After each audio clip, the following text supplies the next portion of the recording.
What is shakin', Internet? This is Salt's bringing you the patch 4.18 notes for League of Legends, set to release later this week of October 8th, 2014, something like that. Yeah, that sounds right.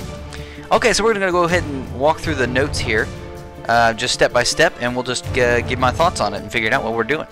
Okay, so step 1 is Scion. So obviously Scion has been completely revamped, completely reworked, and he's going to be released with this patch, I believe it said. So if you remember the old Scion, and in fact I can pull it up here because you can still see it if you click on his name. So you can see it right here. Good old Scion, old Greenie. You gotta say goodbye to him. Hopefully you got a couple games in or saw him last little guy. But anyway, his old passive used to be all kinds of weirdness. The Cryptic Gaze was the really awesome stun that he had. The shield that blew up and did all that good stuff. This thing that was really kind of weird because it like wasted his health, but he gained more permanent health with it, and now he can't stack with it anymore. Poor guy. And his ultimate, which pretty much nobody ever played if you were playing AP Scion. But either way, yeah. So old Scion is sadly gone. No more Scion. Oh well. Rest in peace, Scion. But new Undead Juggernaut Scion is out. He looks like basically Garrosh Hellscream, in my opinion. Like, they literally pulled from Warcraft and was like, hey, let's put an orc in here. Scion's an orc now. There you go. I'll go ahead and just cover it real quick. His new passive is Glory in Death, which means that when he dies, he actually comes back to life, and for a brief moment. So basically, it's a mini Yorick ult. So it's like every time he dies, he always comes back, and he always gets to live for a little bit longer. Basically, he gets super attack speed, super life steal, and he slowly dies, and he dies faster once it goes. But, I mean, it's a mini Yorick ult. It's not a real Yorick ult. But he does come back to life for a little brief time. Another thing is his moves are all replaced by Death Surge, which is basically just a basic attack or an awesome little attack that he can do. It's kind of like when you die as, what's her name? What is her name? Zyra. When you die as Zyra, you get to be the plant, and all your moves are replaced by that one shooting true damage thing. Well, basically, that's what this is. All of his removes are replaced by Death Surge, and then you just punch people until you kill them as much as you can. This actually has no cooldown, so unlike Anivia's Egg or what is it? Zack's passive, where he comes back after he gets oozed every once in a while, but that has a huge long cooldown. The thing is, his passive actually has no cooldown, so every time he dies, he will always come back to life for a brief period, and again, beat on the enemy champions. Okay, so let's go ahead and move on to his Q. His Q is decimating smash. I'm just going to show a little clip here. Basically, you can see it. He charges up this thing, and he does a big AoE. Kind of nice because if you charge it up like this, you charge up, and right here it gets halfway, and he raises his axe up. Once he raises his axe up, he will knock up any enemies that are caught in this area blast-ish thing. So basically, what you want to do is, if you're playing as Scion, you want to charge it at least to this point where he raises his axe up. Then you can use it again and instantly knock everybody up. But the longer you charge it, the more damage it will do. If you don't do a knock-up, then it's just going to be a slow, I believe. So if you hit like the Q here, like it'll hit everybody, but it will only slow them instead of knock them up. So you want to wait for that whole thing so you can knock everybody up. It's a nice little AoE CC damaging thing that's pretty good. The thing is, he actually does root himself and channel it, so he can be silenced, he can be stunned, he can do knockback, knocked up. He can do anything like that, and it actually doesn't, it completely ruins his Q, and he has to start up again. So it's kind of a double-edged sword. It's not a great thing, but it is pretty decent. I mean, it's pretty good for farming and some other things that I've seen it used for. Let's see, Soul Furnace. It's actually got a pretty good range. Just going back to that, it's got a pretty good range, so you can actually harass with it in lane, even though the wind-up is not very good. So I mean, you can do this in like half a second. You can hit it before it will do this. You'll do some damage. It's got a pretty decent range, but you won't get that knock-up. It'll just get a slow. It's not bad, but it's not great. I'm not too sold on it. I think it's a cool move, but it's not the greatest move I've ever seen. It's not groundbreaking. Okay, so Soul Furnace is his new W. Basically, he earns passive bonus max health every time he kills a unit. So this is kind of like how his old E worked. Basically, every time you kill a unit, you get max health. I don't know if there is a maximum on it. I don't think it is. I think it's just, hey, you get health. I don't know if that actually goes up per level either, but we'll see. His active is the shield around him, so he does get that nice shield, kind of like his old W. And it does stay intact, and it explodes at the if it lasts the whole time. You can actually detonate it earlier and deactivate it. It's almost exactly like his old one, except it's got rolled in the passive from his old E. So he does get max health every time. So let's see. Roar of the Slayer. This one's kind of an interesting one. Basically, it's a line skill shot that hits things and it slows things. Let me just show it to you real quick. Basically, he can shoot it out and it hits. You see, it's like got a double arrow. It actually hits the first enemy minion, or it hits champions. I believe it goes through enemy minions. Yeah, it goes through enemy minions, and it knocks everybody back. It's kind of nice. It knocks everybody back. It hits an enemy minion or jungle monster. Scion Scream also knocks them back. So it only actually knocks back minions. I didn't realize that.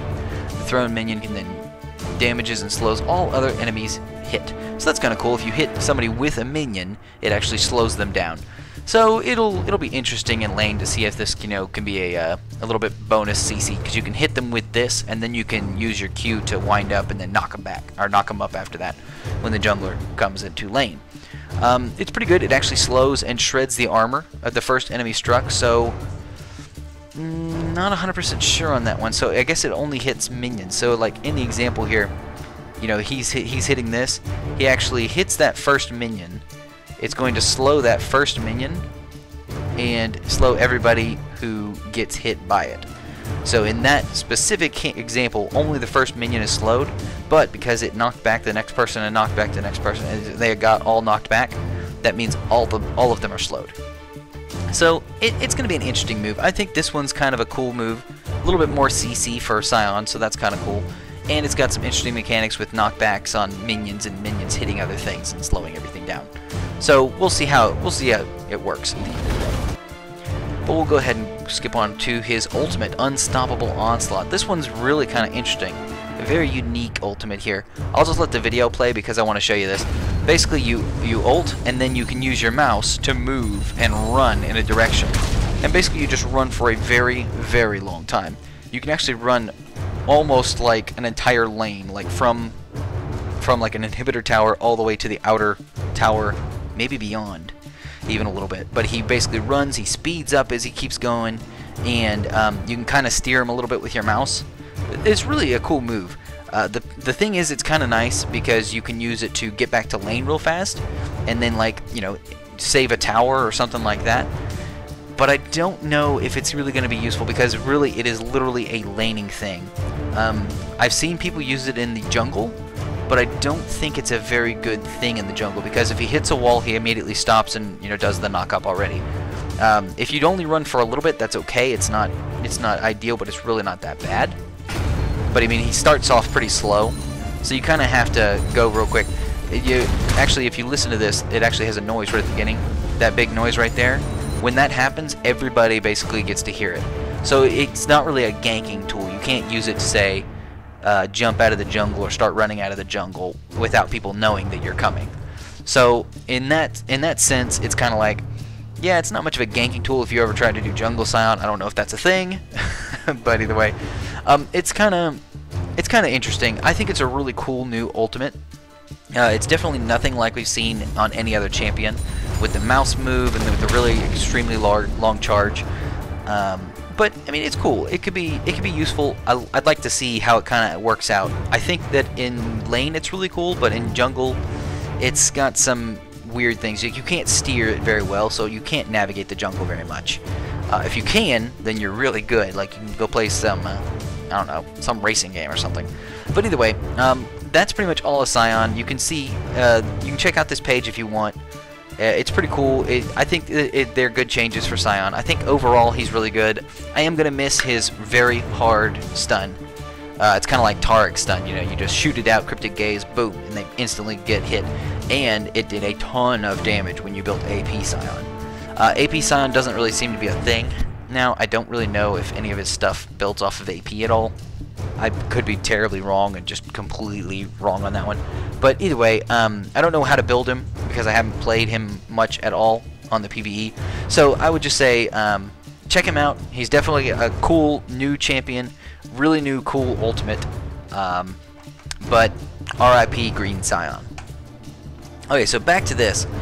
We have more changes. There are not a ton of changes here, so we'll just kind of cover all the champion changes just straight down the line. First up is Akali. Basically, what they did is they thought Akali had too much. They didn't like the bonus resistance she gets with her Twilight Shroud, so they removed all the bonus resistances. But she gets some super cool movement speed. Basically, at level 5 Twilight Shroud, she gets 100% bonus movement speed each time she stealths. So when she's in there, she gets 100% bonus movement speed, so she can run around real quick, or she can run out of the Twilight Shroud really quick. It makes it to where Twilight Shroud is actually a much bigger escape tool. Like, she gets a whole 1 second of 100% movement speed, so she can throw that shroud down. Like, she goes invisible, so people can't use, like, you know, targeted skills on her, and you know they have to use skill shots. And then she gets 100% move speed when she goes into stealth. So like as soon as she goes in, she can just immediately just run, and she can get away really fast. 1 second isn't terribly long, so I mean, she's not like she's gonna be, you know, a free ghost every Twilight Shroud or anything crazy like that. But she is definitely more movement based and less resistance based. Honestly, I didn't realize that she had resistances within the Twilight Shroud, so that's something that, you know, just was oblivious to me. So, but I mean, it kind of makes sense. I like the idea of having move speed. It does make her more of a ninja feel, which is what she's supposed to feel like. So she doesn't get those bonus resistances. I don't really know what the resistances were. I don't think that they were that significant, but they were significant enough to remove. There you go. Anivia, nice little cute change here. Basically, it just gives newer players an indicator around Flash Frost. So when she sends out that ice ball, it gives her an indicator around her who she's going to stun. Only Anivia can see it. So only the person who's playing Anivia can see it and knows, you know, who's going to stun. So it's not like this big red circle around the ball saying, "Stay out of this red circle or you're going to get stunned." So I mean, people still have to watch for the ball itself, which is kind of nice. This is just going to help out newer Anivia players a little bit out. Azir, oh my gosh, Azir came out a patch or two ago, and he had a whole bunch of bugs. I've tried out Azir, and I gotta be honest, I don't have the slightest clue how to play this guy. I really do not know what I'm doing. But either way, most of this is bug fixes, but I will go ahead and cover it all real quick. Basically, he did get slight boosts to his attack damage and attack speed. I'm not sure if that helps out his sand soldiers, but we'll see. I mean, just bug fixes down the line here. If there's two Azirs, they could both create a tower at the same time, and you know, you could somehow, like, Lee Sin could interact with the sun disk, like with that tower. I don't know how that works. Like, he could safeguard to it? What? Yeah, I didn't see enough Azir to say, holy cow, I've seen so many bugs, but there's a whole bunch of bugs apparently. Conquering Sands, let's see, fixing a bug with the inactive soldiers, yep. Fixed a bug where Azir soldiers would fail to cross a wall, so all that good stuff. Arise, where he creates the soldiers, basically, they would have reduced damage if they hit multiple people, and now they're saying, hey, it's a buff. And it is a buff. I didn't realize that they could do that, but yeah, and now if they hit multiple people on that on their auto attacks on the sand soldiers, it doesn't do reduced damage. So that's cool. That is a buff to him. And dancing, like how do they find this stuff? Fixed a bug where dancing would break Azir's soldiers' basic attack. So basically, he would send out soldiers, and then he would dance, and that would stop them from attacking. What?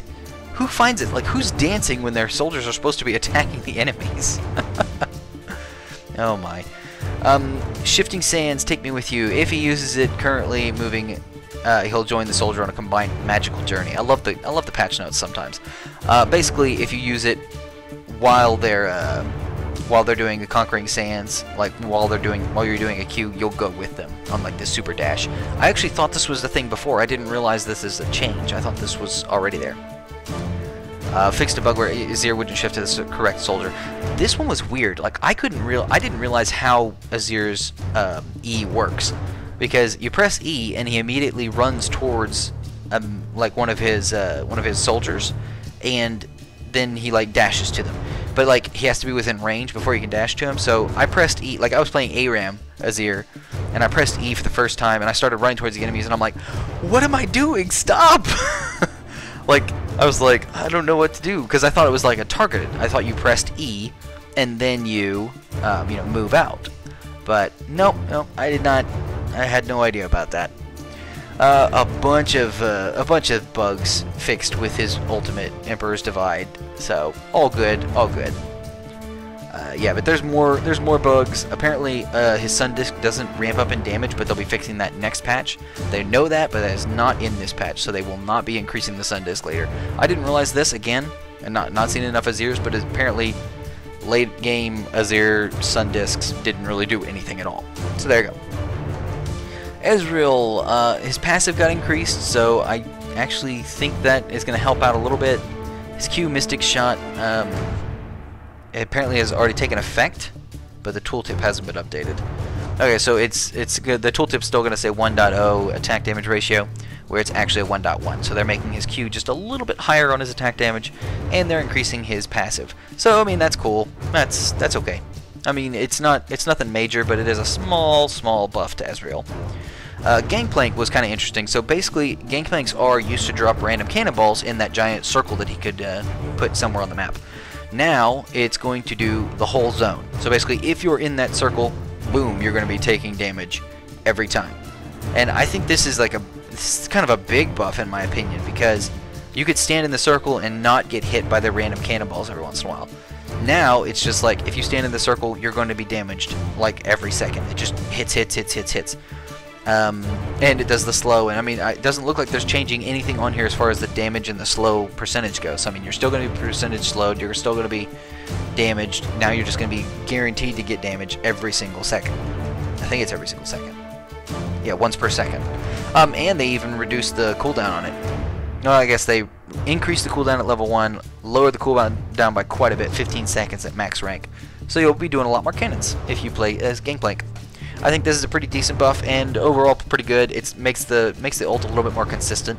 People could use it for slows, and they really couldn't use it for super damage all the time. Now it's very consistent damage, so that's good. I like the changes to Gangplank here, and the change in the time is cool. I guess he gets to ult more later on. Awesome. Kha'Zix. This is a huge thing, basically saying that they're saying, why is everybody taking W? Because it's too good. So you always evolve W too far, or I mean, you always evolve W first, because then you get the 3 spikes, and it's always better because you always get everything. Like, there's no reason to not do this. So basically they're saying, let's make it a little bit weaker, especially late game. They actually increased the damage at level 1, but every other level they decreased it. So I mean, this is just a nerf to his Void Spike, saying, hey, let's take a little bit of the damage away, so the poke isn't quite as potent. They basically wanted people to say, hey, if you want to do damage with Void Spike, that's great, but if you really want to kill champions, like one-on-one, if you want to be that assassin, you need to take Q. They're trying to say, you know, make a decision between Q and W. And apparently nobody cares about E, but whatever. Either way, let's see. Lucian, Relentless Pursuit now has a mana cost until level 5. Woo, that's a big change. That is a big change. I think this is going to really hurt Lucian's early game. I don't think it's going to be terrible, but I mean, this is going to hurt Lucian. Like, he will not be able to just spam Relentless Pursuit. He actually has to have mana, which means if he's really low on mana, you can just dive him, and he can't just get away. I mean, basically this makes Lucians actually have to pay attention to what they're doing, because they don't get a free dash. They don't get a free run away. I mean, granted, it is a tiny bit of mana. I mean, it's only 40 mana at level 1, and once you get to max rank, you're back to 0 mana. It's back to be free. But I mean, that's kind of like Tumble. Like, every once in a while, there's a Vayne that you know, using Tumble a lot, and is running out of mana, and boom, they're out of mana, and then they can't Tumble that one time, because I think it costs like 20 mana. It's like a minimal little thing. But like, that one time they wanted to Tumble, and they couldn't because they had mana, and they will remember that forever. Now that's going to start happening to Lucian. I don't think this is going to make people like level up Relentless Pursuit first, but you know, hey, whatever. Nunu. Little change to Nunu Absolute Zero's tooltip now shows the minimum damage it will deal. Okay. That's awesome. Hooray! Doesn't really do anything. All it does is change the tooltip to say this is the minimum damage you're going to do. Not that it matters because it was doing that before anyway. Talon still not renaming it Cutthroat. So I talked the last patch, they basically changed Cutthroat to not silence. Now it does super slow. Now it's like a 99% slow for a second instead of a 1 second silence. Or half a second. I don't even remember. I think it was a huge nerf. Now it grants assists. What? What? Yeah. I mean, it doesn't make sense. I love the comments because it says Cutthroat, and because that was used to be a silence, and now it's like, you're saying Cutthroat, but you're slowing me down. That's not right. So they're saying, well, we're not renaming it. Maybe in a future patch, Footstab. Love it. A little bit of nerfs here to Tristana. Basically, they're taking away some attack speed per level, quite a bit of attack speed per level, actually, and they're reducing the duration of rapid fire. So rapid fire used to be 7 seconds for, like, it lasted 7 seconds, now it only lasts 5. The attack speed buff, they're actually increasing though. So I mean, at level 1 it still gives you 30, but at level 5 it gives you 110% attack speed bonus. That's pretty nice. But it only lasts 5 seconds, so you better get some more attacks in there. I don't think that's gonna, I think that is still a nerf overall. I think the numbers are going to show that you do less attacks. I mean, you're going to do less attacks in those 2 seconds because you're going to lose so many attacks even if you get some more attacks. I think at the end of the day, it's not going to help. And I mean, you get the percentage thing here. I don't think anybody's going to be jumping on rapid fire and saying, I don't know. I don't think it's going to change much, but it is a minor nerf to Tristana. Victor, Siphon Power, bonus magic damage can no longer critically strike, and a bug fix. Okay. I didn't realize that. I didn't realize their AD Victor was a thing. But either way, yeah, the magic damage can no longer critically strike. Okay, whatever. Wukong Nimbus Strike had a little, I guess it's not a bug. So it does not pick secondary targets if they're targetable but invisible due to Fog of War. So basically he won't be hitting invisible champions or invisible units at all. He can only hit the main one. I guess this is a nerf. I don't see this as being a big deal. I guess it's possibly a big deal, like if he could jump into a team when he could only see one of them or something like that, he could still hit the other ones even if he couldn't see them. But at the end of the day, I don't think this is a major change. I think it's a minor nerf to Wukong. Yasuo is getting some little nerfs, but I think they are pretty sizable. Basically, at base health, he is doing quite a bit. Like, he has 50 less base health, and he has 10% less base movement speed. So basically, he's going to be squishier at level 1 especially, and he's going to be slower at level 1. So at the end of the day, I think this is going to hurt him. Hurt his early game. I don't think it's going to, make him unbannable. I still will ban him every freaking time that I'm not going to first pick him. But yeah, he's minor nerfs to Yasuo. A whole bunch of textures, lots and lots of textures have been completely updated here, so rock on. New textures for all these champions, you can go check them out yourself. And some splash updates. New splash art for Lee Sin. This is the splash art for Lee Sin. I've seen him, and I think this looks ridiculous. I gotta be honest. Like, I don't know who did this. Like, I like the hand, I like the leg, but the pose, like his body looks kind of, I don't know, tiny. Just, I know, obviously it's the, it's perspective. I understand perspective and everything, but like, his body looks weird, and his head looks like it's sticking out of nowhere. I actually heard somebody else say that it looks like a thumb, and it does kind of look like a thumb. Like, his head looks like a thumb now. And now you will never be able to unsee that. Cho'Gath's new splash art. This is pretty cool. I've actually seen this one around for a while. This one's amazing, and it looks fantastic anyway. Good old Cho'Gath, always being a boss. And Kog'Maw, I actually did not see this ever one before, and this one looks fantastic. I love it. I love the creepy eye. Like, this gives him a lot more character. It feels like a character, and I think it's literally just the eye. Just because you can see that, it gives you a much more feeling of that character. I'm kind of rambling, but you kind of get what I think that you probably understand what I'm saying there. I like the Kog'Maw one a lot. I think the Lee Sin one is dumb, and Cho'Gath one is cool. I mean, I can't remember his current one. I still, in my mind, remember the old Cho'Gath, which might be the current one. I don't know. I could be wrong. Either way, so Randuin's Omen. This one says there's a bug, so they actually wanted to change this, but the tooltip is going to say yes, and the actual gameplay is not going to say anything. Basically, instead of reducing attack speed by 10%, it's going to reduce attack speed by 15%. The tooltip will say this, but it's not in-game yet. They say they're going to fix it out a little bit later. This is going to help Randuin's Omen. I love to build Randuin's Omen. I think it's a great item, and this is just going to make it stronger. So, awesome. Great. Great. New featured game mode. If you haven't heard about this, Hexakill Twisted Treeline. Basically a 6v6 on the 2-lane Twisted Treeline map. This is fun. I saw a game of this on the PvE, and it is hilarious. Great times. 3v3 on top, 3v3 on bottom, and yeah, it's good times. It is a lot of fun. It's still nothing like Earth mode. Like, I still want Earth mode back. Why can't we have Earth mode? Like, I would stop playing ARAM to play Earth mode all the time. In fact, I'd probably stop playing Ranked to play Earth mode all the time because it's so much fun. But I digress. Either way, minor little things. They changed the in-game announcements, so when you get a kill and stuff like that, the announcements are going to be smaller and they're going to be slightly more transparent, so they won't get in the way of, you know, seeing stuff. Options are changing. They're removing Pando Media Booster. Suggested players are changing a little tiny bit. Now I recommend friends of friends who are currently online and available for a game. I actually think this suggested players fix change is pretty nice, because now not only will you be able to immediately invite your friends, but you can invite your friends of friends, so their friends. Say, hey, yeah, invite this guy, invite this guy, invite this guy. So you can just invite more people and get a game going a little bit better, a little more fun. Good stuff. Bug fixes, we already kind of covered that, and some upcoming skins. Dunkmaster Darius, if you haven't seen this, this is great. This is a really fun one. Ravenborn LeBlanc, and that is for the Harrowing that's coming up soon. There's no information at all here on the Harrowing, but I don't know if the Harrowing is actually in this patch or not. The Harrowing might be in 4.19. They might have another patch later this month, or 10.19, October 19th, like right after the Champion game.